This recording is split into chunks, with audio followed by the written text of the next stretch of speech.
What's up, everybody?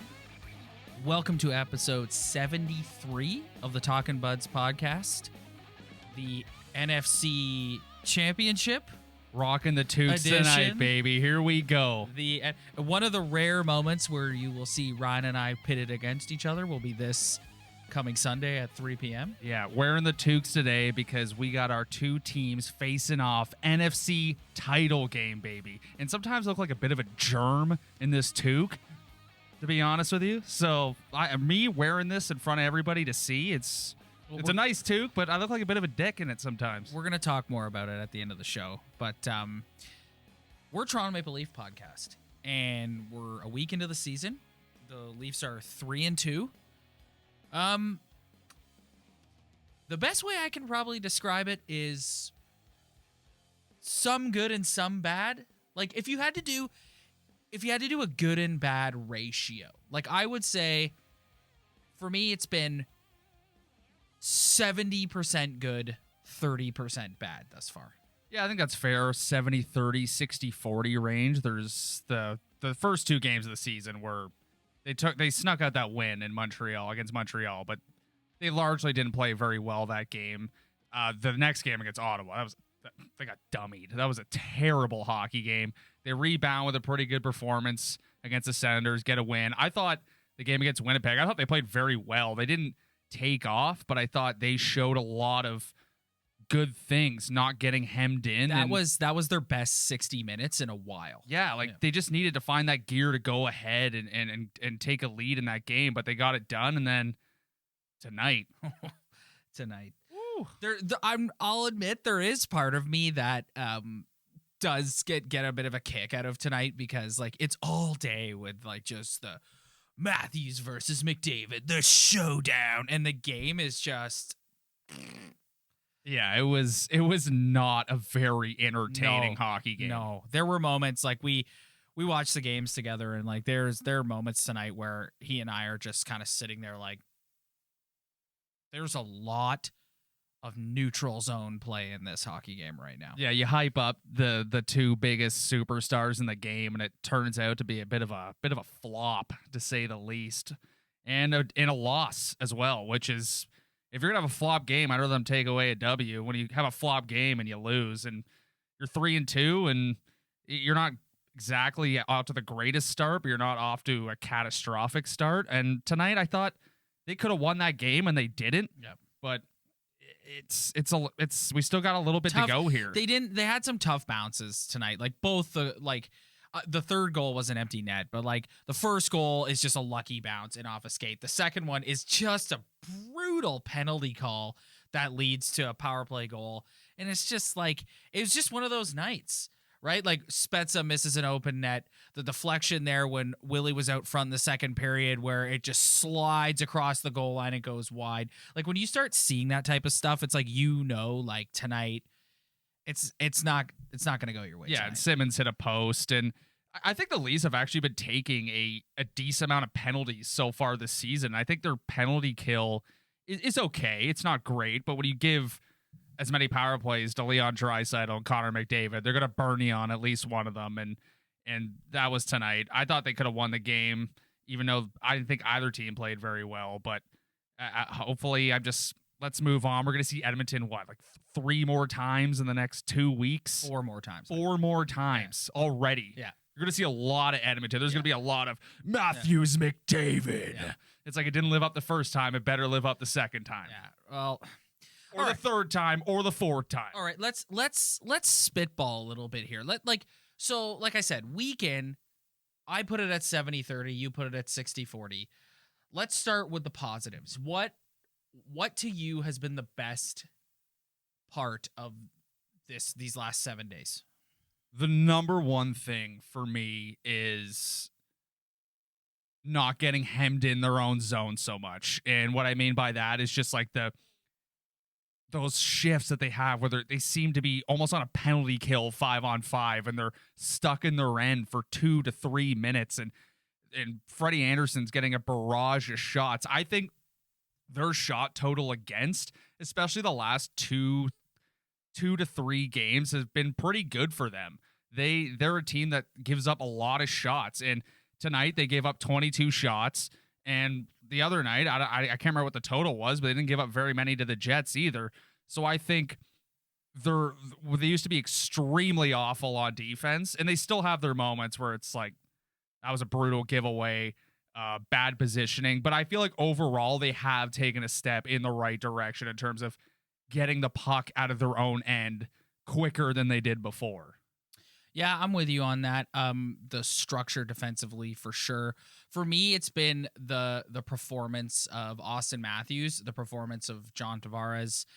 Like those, I mean, it's such a cliche thing to say, man, but it's like it's the classic trope of like your best players need to be your best players. And I came on here last week and I was saying, I want to see more out of Mitch Marner, and like he had a terrible game in Ottawa last Friday. Everyone had a terrible game, so I'm not going to hold it against him. But since then, I feel like he's picked it up, and he's got a couple goals now, and he looks more effective out there. And that's just, like I said, I hate saying this because it is so like you might as well throw a suit on me right now and put me behind this desk and be like, well, Ryan, the best players need to be the best players. And that's how you win in this league. But it's true. Like John Tavares has been fantastic in every single game. Yeah, he's off to a phenomenal start too. Like that is last Auston year. Mathews. Would Mathews, sorry to cut you off, would Mathews like to have more goals? Sure. But he's in on the forecheck. He's physical. He's giving guys shots after the whistle. He looks big out there. Yeah, you're right. He's playing bigger. Yes, that is the word I'm looking for as well. And a guy like John Tavares, like last year, we wanted more out of him, and for him to get a good start off the bat, and that's what he needed. That's what he needs for his confidence, and he looks great out there. That's another positive for this hockey team. We made fun of them last week and said, if you're waiting for that third line to get you a goal, you're going to be waiting a really long time. I think that line's been pretty good. Again, like they're not a scoring machine line, but like I thought Mikheyev was one of the better Leafs on the ice tonight. Alex Kerfoot is such an important player for this team because not only of who it is that he replaced coming in here, but like I know that's triggering for a lot of Leaf fans, like myself included. Try to forget about it. When he plays well, it adds to their depth. Again, like another like classic like adds cliche, to the depth of the adds team. to the depth of the team. Yeah. The thing about this team, build down the middle of the ice. But it's true though. Like when he plays well, they're a better team. It takes some like he's getting all the favorable matchups out there because everyone's worried about Tavares and Mathews. Yeah, it's a forechecking line. It's an efficient forechecking line, and if they can find a way to put some points on the board, it's going to help them immensely. But I think 5 games in, they've been pretty good. They've been a pretty good line, and I've been pretty happy with what they do on the ice. Okay, things that you're worried about, concerned about, keeping a closer eye on through 1 week. I think there's 2 things. One, they seem to be taking a decent amount of penalties. For me, they've been penalized more than they have in the past. And maybe that's a good thing because we've been clamoring for toughness, but there's the odd hook. They've had a couple too many men. I think they've taken a few too many penalties against teams that are going to burn you on the power play eventually.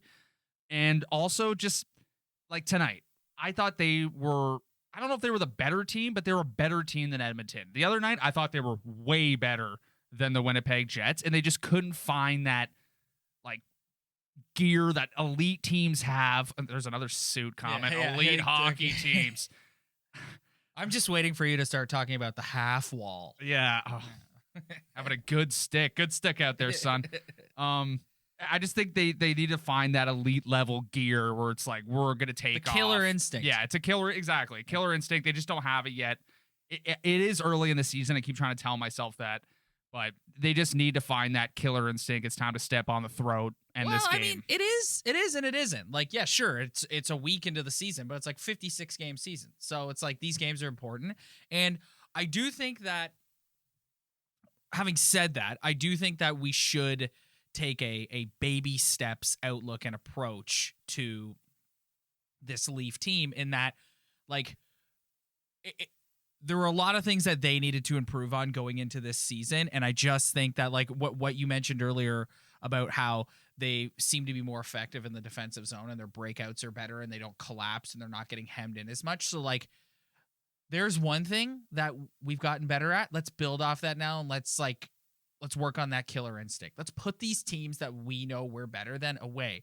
And which leads me to my next, actually, before I jump too far ahead, what is there anything else that you're concerned about? I'm ready to move on. Before we do, I want to talk about Fred Andersen. Polarizing. Yeah, polarizing is right. Polarizing baby. Is right, dude. You want to stoke the fire? Yeah. Put a little Freddy Andersen on that. Yeah, polarizing is right. So, I mean, not very good in his first two starts. Better against the Winnipeg Jets. Okay tonight. Would you say that? Would you say that's fair? Yeah, like, okay. Yeah, for sure. But a part of it, him being okay, is usually we're used to seeing Freddy Andersen face 30-plus shots a night, sometimes 40. Tonight he's got 22 shots up against him, and the first goal wasn't anything in his control. I thought he was better positionally against the Jets, just being in the right spot through a screened point shot. It's like you can't see the shot, but if you're positionally in the right place, there's a good chance you're going to make a save. And I just think the first two games, he was flopping and flipping, and I can only defend you so much, Freddie. I got your back. I got your back, buddy. Don't worry about that. He does have your back. But it's being him. It's like in his body. Like, you can see it in his body language almost, you know, like he just needs to be, he's been in better position. And I think I'm just praying that he just gets better, because I'm so tired of this discussion already. Oh, like after the first two games, it was, let's see Jack Campbell. Let's see Jack Campbell. This is our goalie. Let's play better. Let's move forward. Let's cheer him on. Let's hope he gets better, because that's all we can do, really. Yeah, I mean, he's their guy. Like, I love Jack Campbell. You love Jack Campbell. Everyone loves Jack Campbell. Well, any backup goalie and get a win in this jersey is a fan favorite. Jack Campbell is hilarious. Follow on Instagram, by the way. Highly recommend it. The comments that he leaves on his teammates' posts are hilarious. I gotta get on that. I'm late to that party. But yeah, like Freddy Andersen is the guy. If this team is going to have success, it's going to be with Freddy Andersen in the net. Just get out of here. Like I said, no disrespect to Jack Campbell. Jack Campbell's what you want him to be. A good backup goalie who can come in and win you a game or two or three or four. That's what you want. But if this team's going places, it's with Freddy Andersen in the net. Like, sorry. So if you were to give him a letter grade through 4 starts, what's your letter grade? B-. A B-. B-. I think that's a fair grade. He was pretty bad in that Ottawa game where they lost. He was pretty bad. But I'm just at the position with him now where I'm just at the point where it's like we don't have a choice. This is our number one goalie. As much as I like Jack Campbell, he's not coming in and being the number one goalie. This is our number one goalie. So I just have to go to bed every night and just pray that I'm going to get the best Freddy Andersen I can get every single Leaf game, because that's the only chance this team has of winning anything. So I am so consumed in this Canadian division. Sometimes I forget that there's a whole other NHL. Like, all I do is I just look at the standings within the division, and I'm seeing like who's playing who tonight. And and then Sportsnet or TSN will snipe in the game. Like, coming up, tonight, Coyotes and Golden Knights. I'm like, oh my God, there's a whole other league. So, like, early assessment of the Canadian division is, I think the Montreal Canadiens are going to have something to say about everyone predicting the Leafs are just going to win this division. Which makes me sick. Do I think the Leafs are the best team and should win the division? Absolutely, I do. But the Montreal Canadiens, they're a big, mean team, and they're going to be the thorn in the Leafs side. Yeah, they got a good They're going to be the coach. thorn in the Leafs side this entire season. Yeah. That's my. Like, you got another, like, Calgary will probably be sniffing around there too. Vancouver, like, they're still young. Get it together. I know the Oilers. Sorry, Oilers fans, but like I know they won tonight. But like the Oilers got a ways to go before I'm like they're a contender for the division. So realistically, it's gonna be the Leafs and the Habs battling for the top 2 spots, and like I said, the Flames will be sniffing around. Yeah, honestly, the Sens didn't look too bad either. I got to give it to them. The Sens, they got dude, a great little team, man. Dude. I will take Brady Tkachuk on my team any day of the week. Dude, that guy's a dog. The Sens got it made in the shade because there's no expectations on them. Like, what do they have to worry about? Like great unis. Yeah, they go out and they're just like, whatever. Everyone thinks that we're going to come in last. There's no expectations on us. This is a developing season. No one has picked us to win anything this year. Teams are coming in here being like, all right, this is the easy night in the division. The easy 2 nights or whatever. It's like, no, they're a dog team, man. They work hard. I'm a big fan of them. Love the unis too. The unis look so good. When are we going to get our first taste of the reverse retros? Like we spent this whole offseason, every team just releasing their reverse retro. It's got to be a special night. Yeah. A special night in the NHL. Like you said earlier, it's not like the NBA where they're just rolling out all these different uniforms every night almost. I wish the NHL would do something like that, man. I just wish they would. Like, why won't you? Why won't you? I don't know. I don't know anything about how that works. Like, why can't the Leafs have like 4 different runs that they rotate through? It seemed like a couple years ago when they had the old third jerseys with the white and the blue top and the different leaf that they wore those all the time. But now it's like, when's the last time you saw a Leaf? Ever since they changed their unis back to the older style logo, when have they ever worn a third jersey other than the St. Pat's? Well, the league, when they sort of like when they did that, every team got rid of third jerseys, right? And now this is the year that they've sort of brought them back. Yeah. I'm waiting for the first time because I'm dying. We've already debated it. Some people hate it. Some people like it. I want to see it on the ice. Yeah, I want to see it on the ice too. That'll be something to watch out for. So like I know another game against the Oilers coming up on Friday, and then they head out west next week again for the Flames and the Oilers. Those Flames games will be ones to watch. And yeah, man, I think like this team is going to go as far as Freddy Andersen plays and like put a team away. Put a team away. Yeah, you're good enough. Like, do it. Like, put a team away. They are good enough to do it, 100%. Yes. And I think the key for this division is don't go on a 3-game loser. Like, I like the way they've started. 3-2 is a pretty decent start. You look over in Vancouver, they were 1-3 to start, and a couple other teams, the Oilers aren't off to a great start. And I think it's important to just, you got to stay somewhat consistent. They're not going to go on a tear. Okay, this division is too close. Like, every Canadian team's pretty good. They're not all great. The Oilers aren't a Stanley Cup team. Neither are the Leafs, in my opinion. Neither is any team in this division, but this is the year to get close. If you can stay consistent in this division, don't go on those 3-game losers and try to get on a 3-game winner. You're going to make the playoffs in this division. So that's all they have to do. Just avoid those streak of awful games. Just stay the way they are. If they go 4-2, 4-3, 5, it doesn't matter. Stay above 500 and keep playing consistent. And hopefully all the veterans they've brought in that we spoke about can teach them how to put the foot on the throat. Speaking of veterans, Joe Thornton leaves the game tonight. It didn't look like that aggressive of a hit, but it just kind of got him. He was like holding his ribs. Yeah, you never know. Yeah. I don't know. His arm, his ribs. We don't know yet. I haven't seen officially. Let's check the Twitter, but I haven't seen officially like what it's been diagnosed as. You also got to wonder too, like with a guy like Thornton, like would they keep him out for precautionary reasons? I just burped on the air. I literally just burped in this microphone. I apologize. That's super attractive. That's disgusting. Speaking of Sheldon Jumbo. Keefe, Sheldon Keefe on Joe Thornton. It looks like he's definitely going to miss some time. Oh my goodness. Wow, that's fun, isn't it? Oh, Nick Keefe Robertson's says Joe down. Thornton, Myrtle. Keefe says Joe Thornton is going to miss some time. Wow. That could it be like a broken rib? I don't know. It could be anything. He's an old man. Yeah, like He's not a young guy. It doesn't look like that tough of a hit. No, but you saw with any football fans out there, you saw Patty Mahomes go down with a weird hit. Yeah. And he was out of the game. But like so far, what is your assessment of Jumbo's play so far this season? It's sad that he's going down. He's going to miss some time. But I think he looks slow out there at times, but I think that he's effective. As a nice goal he scored in Ottawa on the weekend, and I think he's effective in the offensive zone, and that's it. Like that is what he is. Like the biggest place that they're going to miss Joe Thornton in is the intangibles. We should start calling this the Intangibles podcast. Like the biggest shout out to our sister Kelly, by the way, about intangibles.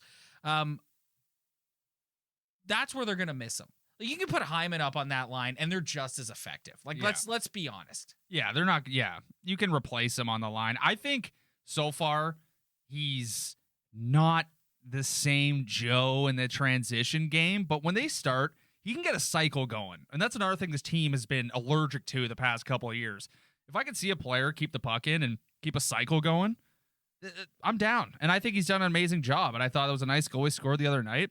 The guys were stoked for him, obviously. This guy seems like a legend. But it's sad. But now it's almost like we're talking about it. Now he's going down. I want to know how long. Yeah. How long is he going down for?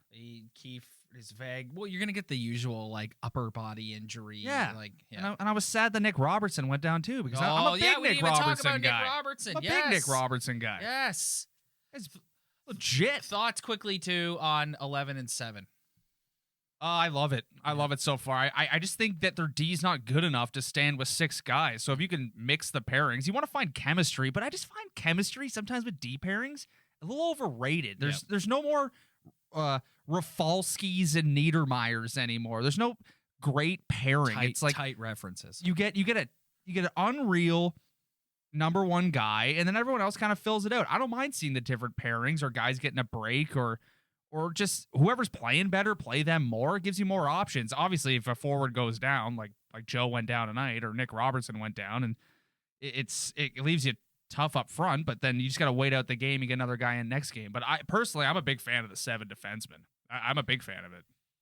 All right, we interrupt this scheduled programming now to bring you a short mini edition of Talkin' Football. Ooh, here we go. Talkin' NFC Championship game. Apologies. If anyone who's listened to the show before knows that the two of us, myself in particular, are massive NFL football fans. Our two teams playing each other in the NFC Championship game this Sunday at Lambeau Field. So you chirped yourself off the top for wearing the Buccaneers toque, so I'm going to give you a moment to tell the people why you've got the Buccaneers toque on. All right, let me get this straight right now. This team right here, I don't see Tampa Bay Buccaneers on here. I don't see that. I never liked the Tampa Bay Buccaneers. What I see on this logo and on this hat is Tom Brady. And for those of you who know me well, know I am one of the biggest Tom Brady fans, and all my buddies from back in the day could back me up. I've been a Brady fan for a long, long time. So as much as I was a New England fan, and people can call me bandwagoners, but I got people who I know who could back me up and say, I've been a fan since the very start, okay? I can attest to this. I'm one of those guys, okay? Ryan is not a bandwagon Tom Brady guy. I can vouch for you. I was always in the position where if Brady left the Patriots, what do you do? And I was like, I'm never going to be in that spot. And then it happened. And then it made me realize that I'm going wherever Tom's going. So that's why I'm wearing this hat. I'm a Buccaneers fan for this year, for however long Brady plays there. I'm a fan of any team he goes to. So this is me. I'm hoping for the 10th Super Bowl appearance. He's the GOAT. He's the athlete I grew up with. I love him. Shoot me. I don't care. So I'm gonna nerd out on you and everybody else here. As you can see by my toque, I will be cheering for the opposition on Sunday. Aaron Rodgers, the 2-time, soon to be 3-time league MVP, and by far his best season of his career. Having said that, all the pressure on Sunday is on number 12 in green and gold, not on number 12 in pewter or white or whatever it is. You're talking about you're bringing in the GOAT talk. You're bringing in the legacy talk. Exactly. So I'm not going to sit here and go like Skip Bayless first take and say, who's the GOAT? It's like that discussion is over. Like Tom Brady is the GOAT. Damn right it's He's over. the GOAT.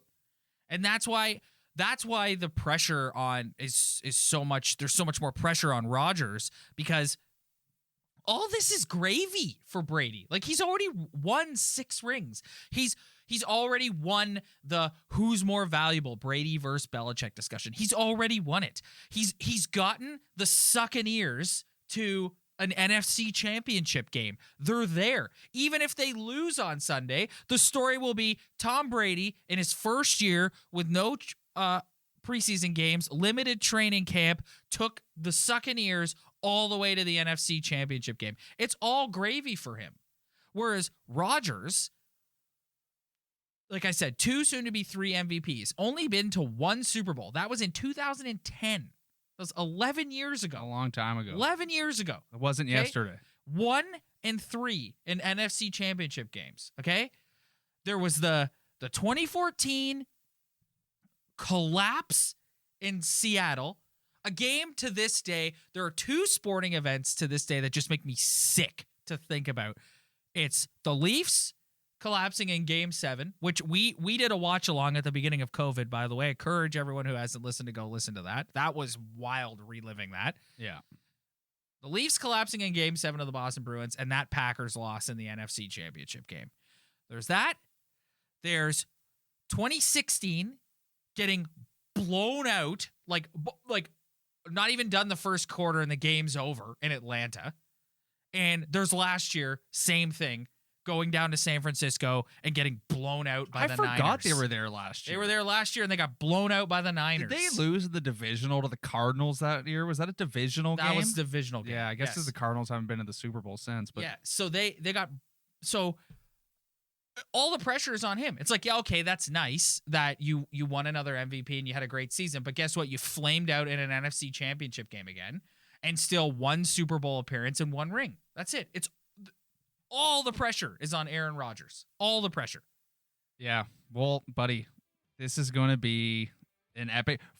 Let's say this. One of us is going to be happy. Yeah. That's a good thing. There's no bad outcome in this room right now. Like, obviously you want to see Aaron go and I want to see Tom go, but at least one of us is walking out a happy man. Okay, quickly. Who are we cheering for in the AFC Championship game? The Buffalo Bills? Yeah, I'm cheering for the Bills. Yeah. The Chiefs that... I have the utmost respect for Patrick Mahomes' talent, Andy Reid, you and all just that. know they're going back every year. Yeah. As long as Patrick Mahomes is the quarterback for that team, they're going back every season. Yeah. It's if you're not cheering for the Bills, you don't have a heart. Yeah. You don't have a heart. It's true. So I'm just happy that one of us is going to be happy. I'm not an Aaron hater at all. I respect Aaron. I just love Tom to death. He's my athlete. He's the guy I grew up with. He's the guy I'll tell my kids about. You know, I just want to see him. I just love how great he is. I think he's a class act. People go, oh, he's a whiner. You don't even shut up. Shut up. He's the greatest to ever play the position. He's the man. Okay, so go Tom. And that will conclude the first ever edition of Talkin' Buds NFC Championship Edition. We will see you guys next week during the Leafs West Coast road trip. Thanks, everybody, for downloading. See you then.